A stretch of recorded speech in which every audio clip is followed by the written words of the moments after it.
Now this is Walt Disney, known for changing the entertainment world. He's also known for being a bit of a racist and an anti-Semite, but he was also a visionary. And here he is, visionarying his new thing. This right here is the Orlando Disney World. And here he is presenting right next to him the Walt Disney Airport. As you can see, two beautiful runways. Now actually, it's three beautiful runways next to a beautiful terminal building. And actually, this is true.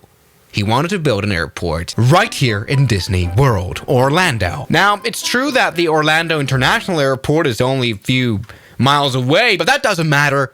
In 1971, he actually opened the Disney World Airport. The problem was that it didn't look like this, but it sucked. You know, instead of what you would expect, huge runways expecting planes from all around the world, the runway looked like this. This is Disney World Airport. And that's just a reason why it only lasted 10 years. It was closed in 1981. And it is very close. Here is Disney World. Here is Disney World Airport. Just a short drive over here. Absolutely no trouble. Though it's interesting what the airport looks like nowadays. So here we can go over, and this is where the airport would be, though it's on a private road. Though it's not necessarily that private, you can actually just enter it. For some reason, there's a school bus here. Though according to the satellite picture, the runway that used to be a runway now is sort of a parking lot and for storing dumb stuff. Talking about dumb stuff, what in the world is supposed to fly here? This runway is 600 meters long, incredibly short, so short that it even says STOL on the runway 34 side. STOL stands for short takeoff and landing, and that's what the runway really is, though this airport had an IATA code, DWS. So a proper commercial airport. But what commercial plane can fly here? Well, there's really only one option. And well, that is the de Havilland DHC-6 Twin Otter. You know, the plane that flies to the shortest runway in the world, the plane that flies to the highest airport in the world. This plane doesn't care, basically. And there was one airline that had scheduled flights. It was the Florida Airlines. And yeah, maybe it turns out it's ceasing operations in 1981. Also is closely related to the Walt Disney Airport closing in 1981. Yeah, it turns out the Florida Airlines route wasn't very successful. Why? Well, it offered two flights to Disney World. One was from Orlando International Airport. Now, this route is 28 nautical miles, basically a 5-minute flight. Who in the world would even want that? Absolutely useless. You feel like Taylor Swift. A flight that made a little bit more sense, I guess, was from Tampa, which took not more than 20 minutes, probably. You know, to be honest, there wasn't much sense in keeping this airport alive in any way for Disney, because the truth is, yes, this is a bit of an airliner, but it can carry like 19 people at most, and the small ramp space could only accommodate 4 aircraft at a time, meaning that it had literally no significance to the millions of people that go to Disney World every year. You know what I mean? Like, this is absolutely dumb. Either way now, this airport gives us the perfect opportunity to test the, short runway performance of airplanes. I wonder how you would even push back here, because you can, and so you're kind of like, you're about to hit the fence with a propeller. That wouldn't be good. Something I don't like either is, why are there trees?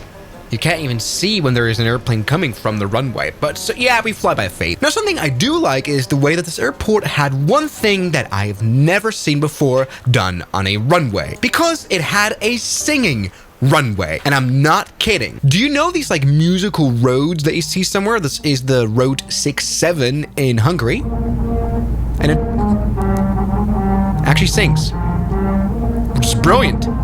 Yes, when you run over a certain speed over the grooves, it makes, specific pitch noises, and that turns into melody. Great. And I'm not kidding. The runway really did feature a set of grooves that together played the melody of When You Wish Upon a Star from the movie Pinocchio. It's actually insane. Now, what I don't really get that though, because like these propellers would be really loud. The problem is that it's not simulated in the Microsoft Flight Sim. Doesn't matter. We can definitely take off here. That's no problem. Yes, I know 600 meters of runway, very big and scary, but no problem for this Twin Otter. But we can actually see, wow, that's Disney World over there. That's actually really cool. And you have like a beautiful scenic tour of it, maybe. Now, it's true, we can kind of already see Orlando Airport over there. We definitely need another airport here for the passengers. But you know what? Maybe this airport would have made more sense if bigger planes were able to come in. Nah, like, look, even like propeller airliners, and we're talking like proper airliner level now. This is the Saab 340, and that can fit like 30-something people, which is not bad. This plane will definitely struggle though. Like, this would not be legal or safe. But hey, let's do a full power takeoff and see if we can get out of here. You know, let's put out some flaps. This may or may not be probably not very possible, to be honest. Yeah, we can barely reach a speed of 100 knots, so we can't really load in a lot of weight. Luckily, like, I mean, most people are children here coming, and the noise pollution over these hotel, yeah, that's not necessarily great. But hey, this plane would allow you to fly people from all over Florida, basically the south of the United States, to fly directly into Disney World. However unnecessary that is. Let's go ahead and land this plane now. We're a little bit fast. Doesn't matter. I feel like they could have actually, by the way, they could have made the runway a little bit longer, couldn't they? Maybe they were trying to deliberately fill this airport. I'm not quite sure. Let's go ahead and land now. All right, there we go. Runway 16. That was a bit of a hard landing. Let's go ahead and stop this plane now, please. Wait. All right, that's probably a great way to stop this airplane as well. But you know what? 737 time. That's the plane that most people come to Disney World with anyway. Hey, and if we've got enough money to replace the brakes all the time, because we will cook them now with this landing by going maximum brakes, this might be possible. Sync rate. Oh, sorry. This reminds me of... Yes, I can have this on my own. Do this on my own. Look at this. All right, let's go ahead and land. Now, this airplane is a little bit confused about why it's not landing at Orlando, but at this... which is basically a road. Airspeed low.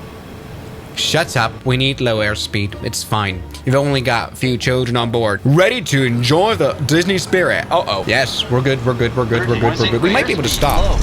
Yes, ladies and gentlemen. Look at this. By applying full reverse thrust, we're genuinely able to land the Boeing 737 without any... Hey, we might be able to make a quick... Yes! Look at this! This is worked in perfection, ladies and gentlemen. Yeah, no, not really, has it? This ramp probably wouldn't be able to shoot this plane. Also, there is no fuel here. This completely sucks. But yes, it was clear this airport was bound to fail back when it was built. So everybody, thank you guys so much for watching this video, and I'll see you guys tomorrow as always, and good night.